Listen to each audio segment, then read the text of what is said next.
Welcome to this week's episode of Inside Fort Worth Business, Fort Worth's only business video magazine focused on telling the stories of entrepreneurs, small business, and sole proprietors. I'm your guest host, Marianne Means Dufrene. You probably recognize me from hashtag Wednesday Wisdom with Quinn. I'm so excited to present this week's episode focused on women and success.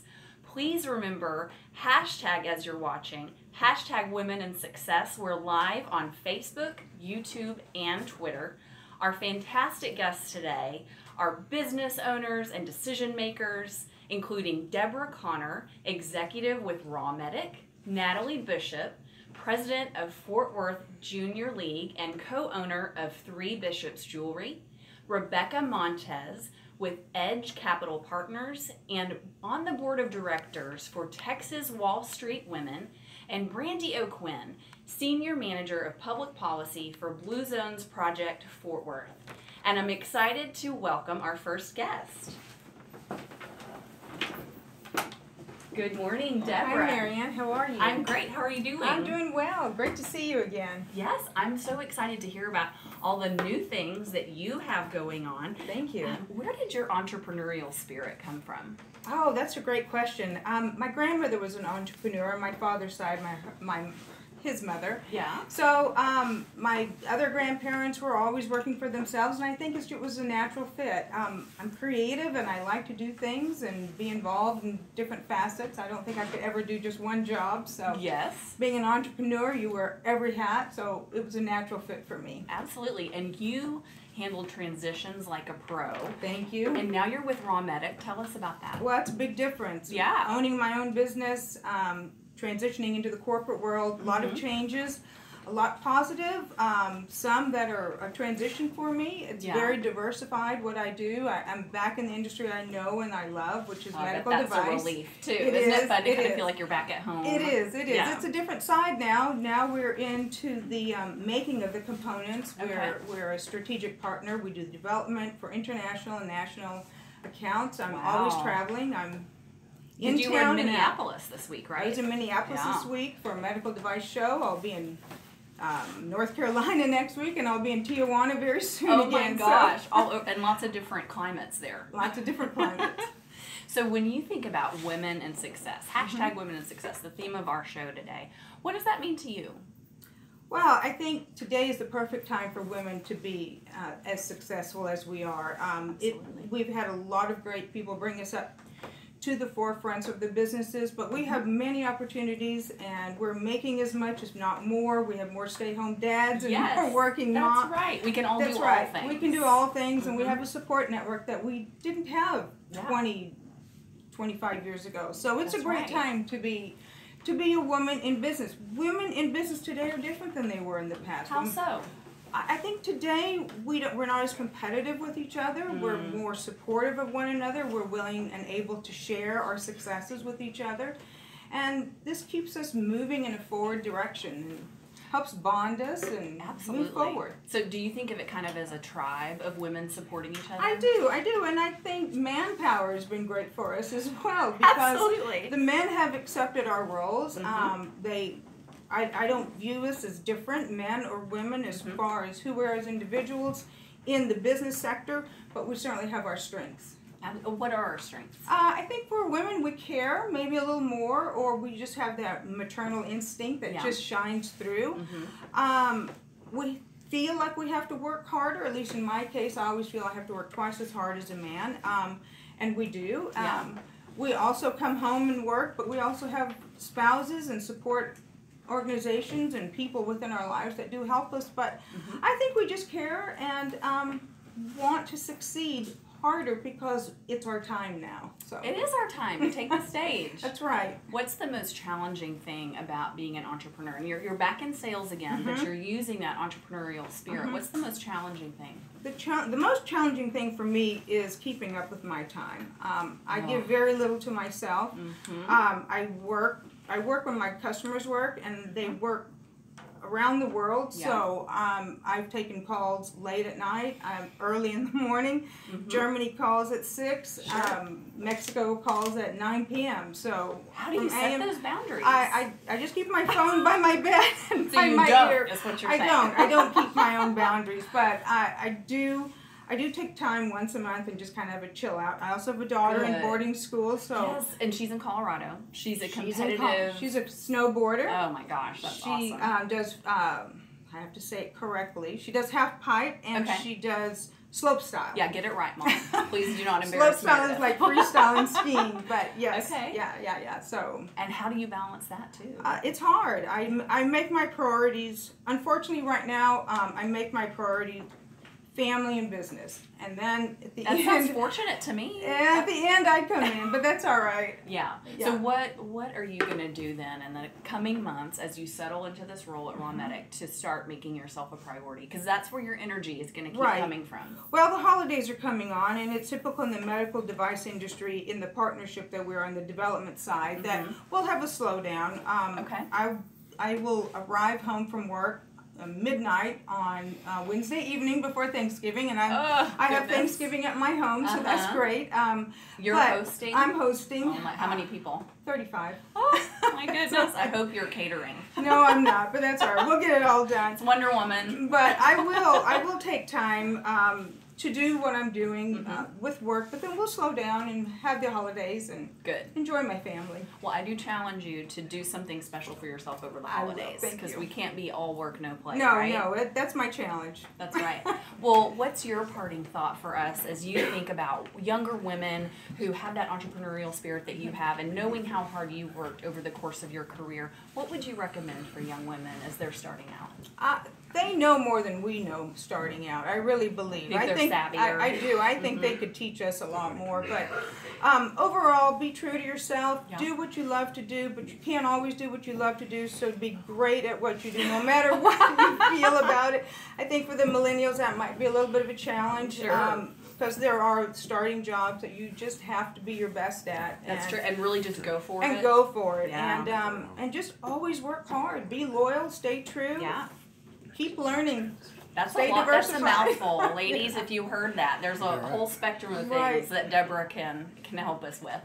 Well, thank you so much, Debrobrah, for being with us. Thank you. I love being with you. Thank you. Absolutely. Great to see you. Thank you.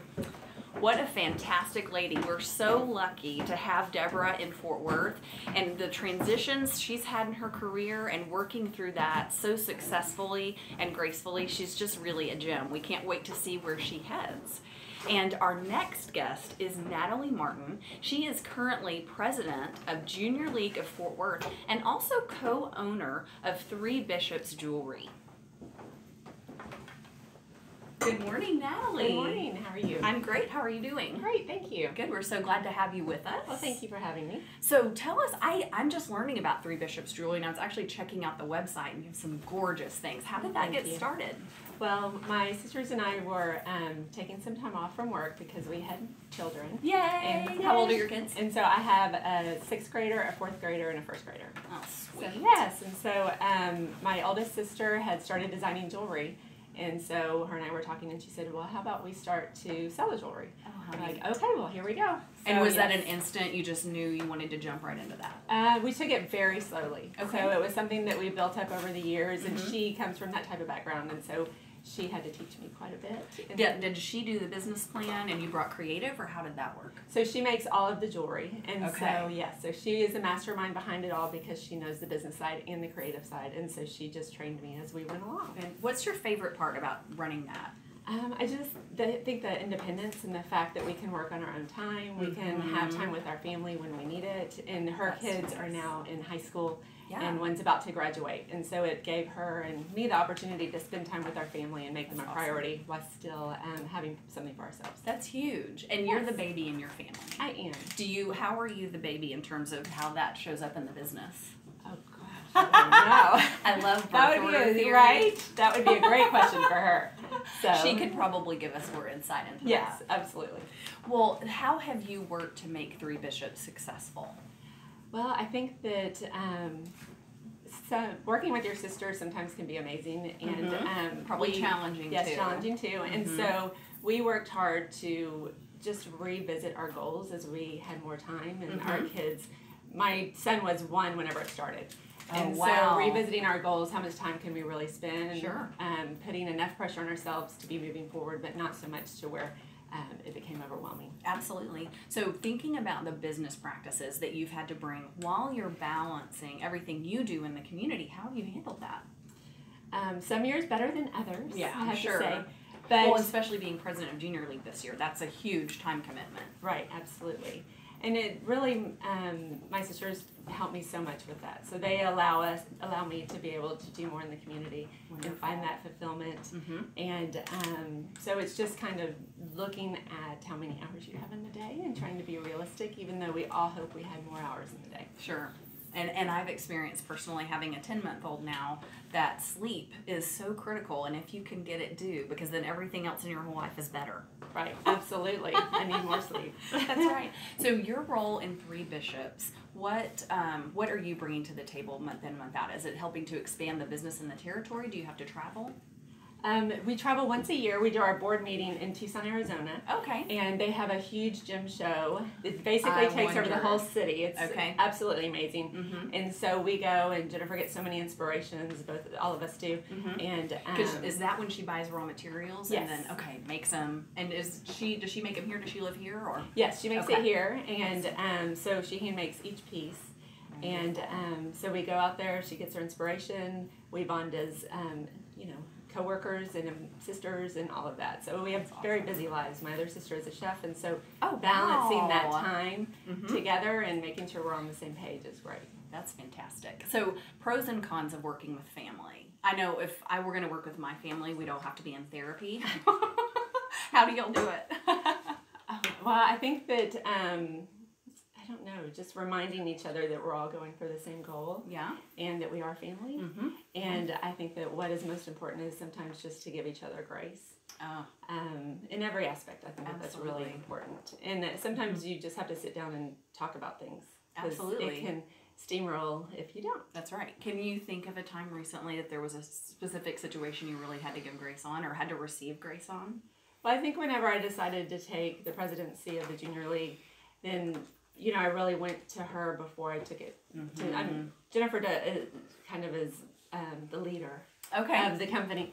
And She's so the champion. She is. So go to her and say, okay, can I do this? How will this affect you? Because I really have to take some steps back in order to do it. So, it wasn't like somebody said, hey, will you be president? And you said absolutely without checking on how that was going to affect your whole spectrum. Correct, yes. Yeah. So talking to everyone, my husband and my 2 sisters and my family. Absolutely. So, yes. How many hours a week would you say that you end up spending on Junior League? 40 plus. Yeah, more than a full-time job. And that's a lot to expect of a volunteer. Right, and it is very fulfilling. And I feel like it has helped business, it's helped personally. Has it helped business? Oh, I think so, because when you're in the Junior League, you're able to take on these roles that you wouldn't normally be able to take on. Right. And so you learn so much about yourself and other people and just managing time and the dynamics. So where can we buy Three Bishops jewelry in Fort Worth and in Dallas? So in Fort Worth, we are in Letty's, and also you are here. Okay. And in Dallas, we're in 7 different stores. I don't know if I can remember them all. Just a couple. We're in Blueprint, which is one of my favorite stores in Dallas. Wonderful. And then we're in Gemma and Tea Shop. Those are a couple. They're all on our website. Oh, great. Okay, so we need to check out the website. Yes, threebishops.com. Okay. We're about to launch a new website in Thanksgiving.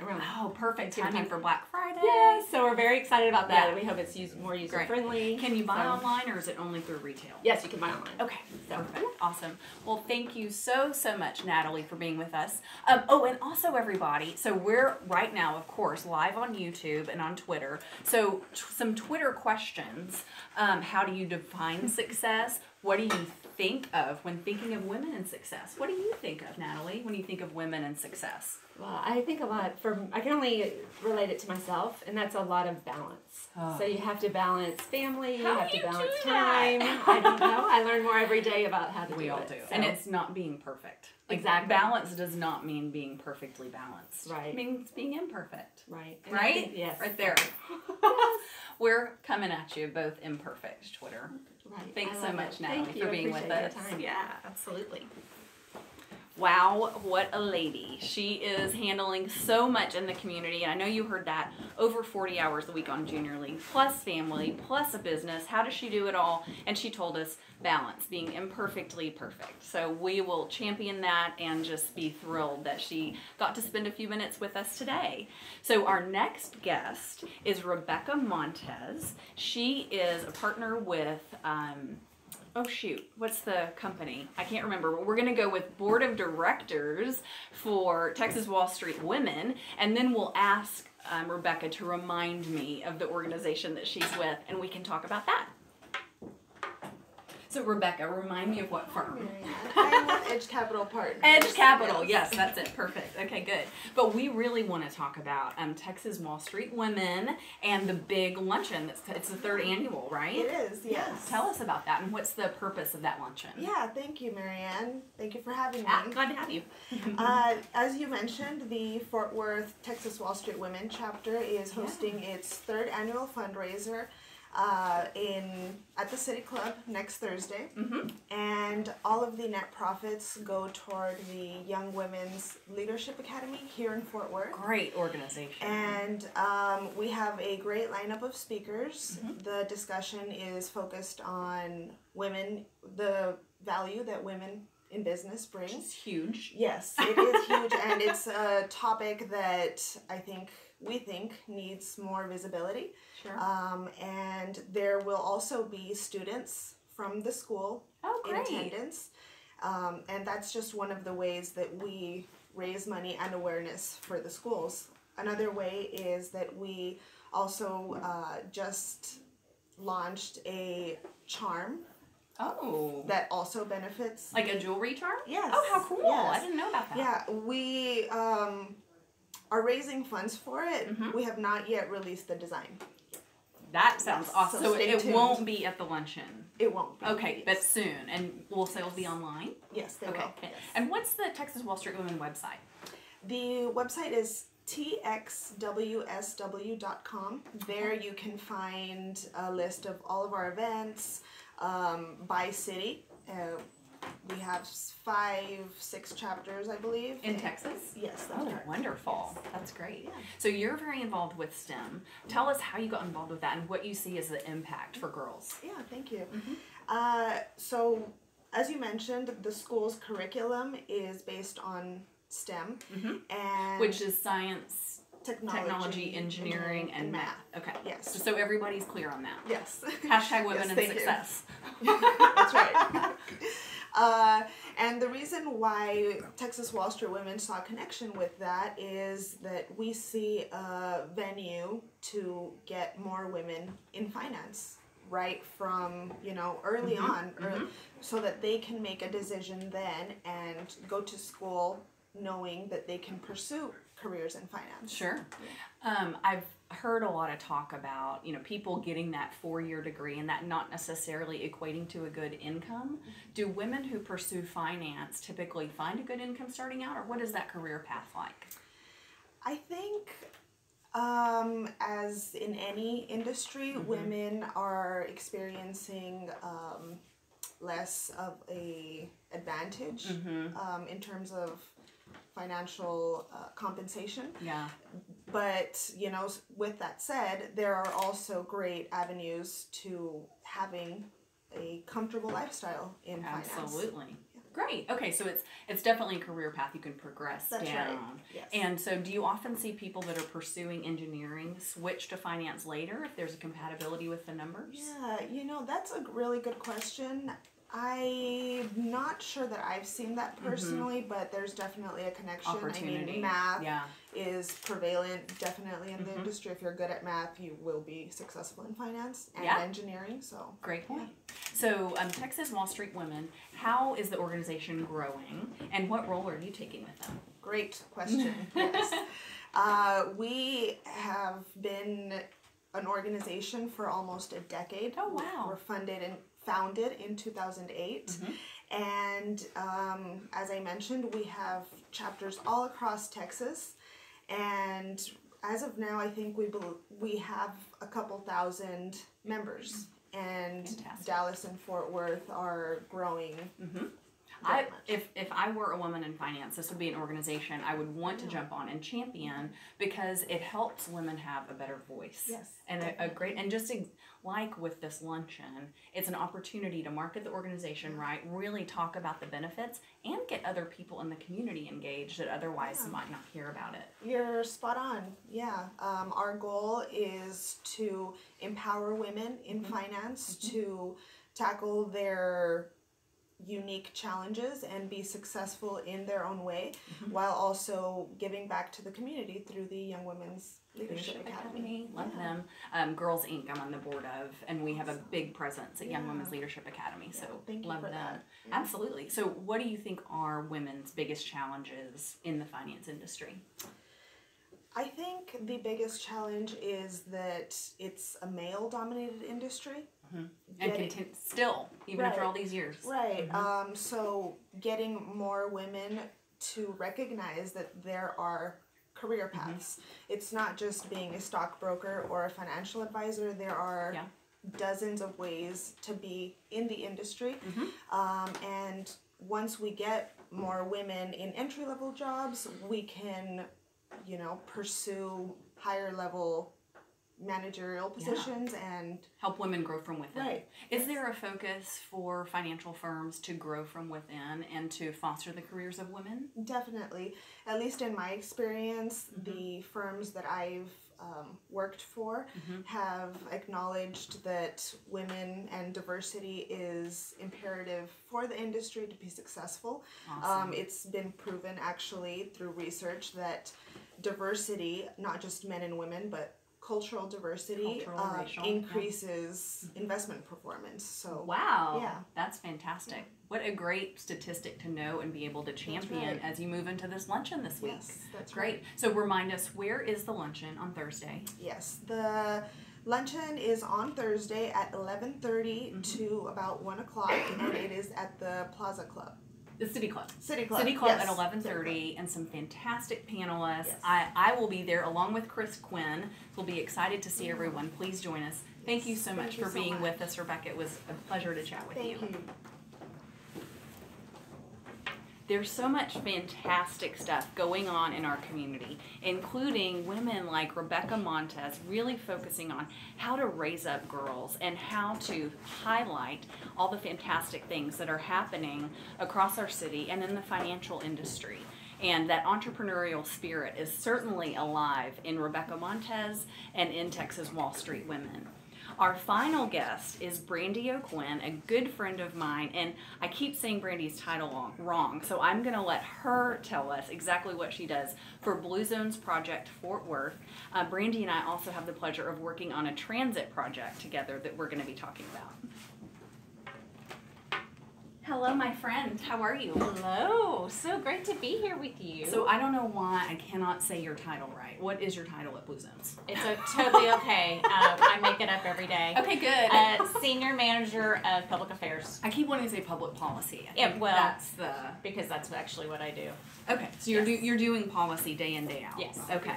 So a lot of people know, how many thousands and counting are committed to Blue Zones Project and seeing it succeed. Can you just give us like a 30-second overview of your role with Blue Zones? Absolutely. So Blue Zones Project is a well-being initiative in Fort Worth, a community-wide well-being initiative, and it's about making policy changes to make Fort Worth a healthier community, to ensure that the healthy choice is an easy choice, but also increasing people's well-being. Mm-hmm. So what is healthy choice, the easy choice? I know that's supposed to be self-explanatory, but what does that mean from a policy perspective? Well, so I work on the built environment, as well as food policies. Mm-hmm. So it's about amending or changing policies at the city to ensure that Fort Worth becomes more walkable, bike-friendly, and hopefully also increase transit use. Awesome. So what would be an example of a city policy that we hope to shift? So a really good example is we're creating a street design manual. It is the traffic engineers call it the Brown Book, and it has not been amended or changed or updated since 1987. At the City of Fort Worth? At the City of Fort Worth. Wow. And so obviously it's 30 years old, and it's time for us to start changing those policies so that, and integrating complete streets, which really means, you know, a street is a public domain, and we want it open to all public, meaning whether you're by foot or bicycle, etc.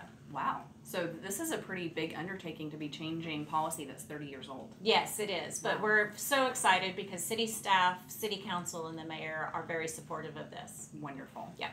So your background has been with the Chamber of Commerce and directing the Camp Bowie district. Yes. How did this transition happen more to policy? Well, I've actually worked on policy, it seems like my whole life. So at the Chamber, working with local businesses to make sure that they actually stayed in Fort Worth and they did their expansions here in Fort Worth. So then in my work with Camp Bowie District, it's about revitalizing a 9-mile historic boulevard. Wow. And so always working with city staff to ensure that Camp Bowie is the jewel that we all love and cherish. Wonderful. Yes. So those were policy perspectives that were focused on economic development. And in a lot of ways, Blue Zones is doing the same thing. Absolutely. We can't get people around in our community if it's not movable. Right. Yeah. Right. So, and that speaks to the transit project. Tell me about that. Yes, so we're very excited. So Marianne and I are transit advocates, as many other people in the city of Fort Worth are. And we have got to have a robust transit system in the city of Fort Worth, tying into the intermodal transit centered into downtown. Exactly. Yeah. And we also, so this is called the Dash. It is a circulator linking downtown to the cultural district. They will be electric buses, which are completely new to the T's fleet. And it's really to encourage new ridership. And it'll be 10 to 15 minute headways, which really means that it's very reliable. And exciting, and we basically want to have it as a sexy, sleek, unique experience and get people out of their cars, and we're really excited about it. So what are we going to be connecting? Because we've heard the talk about circulators. What's the big deal, and what areas are we trying to help promote? Well, so we are starting with connecting our downtown to the cultural district, to our museums and Will Rogers, and eventually the new arena that's coming online. And those are two entertainment districts. They're also areas of a lot of housing. And big economic drivers. They really, really are. So we want to start with this, and then this will be step one, phase one of a larger network system of circulators. So we want one to go to the south side, to the Magnolia and entertainment areas, as well as to the north side to stockyards. Awesome. So thinking like 4 or 5 different circulators. Absolutely. Bridging really the community. Yes, Fantastic. exactly. Yeah. So what's the most exciting thing? And we have a question from Twitter. How will this circulator cultivate business in Fort Worth? Well, first of all, the congestion that we're experiencing on West 7th, what's happening is people are starting to avoid West 7th. That's the truth. And they're starting to take Lancaster, which I don't want them to do because that's the street I drive on. Agreed. But take Lancaster. So we need to, because our population is increasing significantly, and millennials are moving into Fort Worth and not wanting to own a car. That is tied to economic development. And when an Amazon or another headquarter is looking at coming to Fort Worth, transit and a qualified workforce are going to be two top elements of that, and we are not going to be competitive if we don't have a robust. We have to be able to get around. That's right. Absolutely. That's right. Brandy, thank you so much for being with us today, and thank you for all the work you do for Blue Zones Project and in our community. We wouldn't be the same without you. Thank you. I love it. Thanks so much, everyone, for being with us today on Inside Fort Worth Business. Every Sunday at noon, we're live on YouTube and Twitter, of course. And also, please be sure to join me, Marianne Means Dufrene, and Chris Quinn on Wednesday at 10:20-ish for #WednesdayWisdom. Thanks so much to each of our guests. Signing out, Marianne Means Dufrene with Inside Fort Worth Business.